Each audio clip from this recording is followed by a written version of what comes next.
Hello, welcome to a quick unboxing of the SucceX F4, or better say the iFlight SucceX F4 V2 Mini flight controller. So it comes with a lot of cables and some mounting hardware. Those are M2 size. And let's try to open this up really quick to take a look at it. And there we go. So those who know me might have noticed that I'm kind of falling in love with those 3-inch sub 250 grams all up weight quads, and two are obviously not enough, so I want to build a third one with the spare parts I have laying around. That's why I need a flight controller.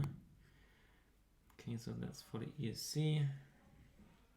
If you buy the entire stack, so there's, yeah, like a matching ESC that would just plug into this connector here. Won't be using that.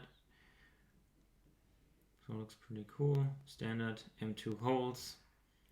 Probably possible to drill them out to M3s. At least it looks like they made sure nothing would get jeopardized by doing so. Wood button, nice. OSD, F4, the big one, the F405. So all possibilities open. I think for APM you need the increased flash that the F405 has. Let's watch what the weight is, and it's 3.8 grams. Yeah, I think not much to say about it. Other than that, it's an MPU 6000, so it won't run 32 kilohertz, but I don't think that's really necessary. This is a race flight.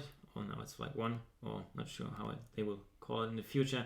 But this one is running at 32 kilohertz, pit loop and gyro sampling. But this one is running at, I think, 8 kilohertz, and it's fine as well. I like that feel, but nothing wrong with that. So another one will be, yeah, like normal. Cool. Okay. I think so much for the unboxing. Thanks for watching, and see you next one.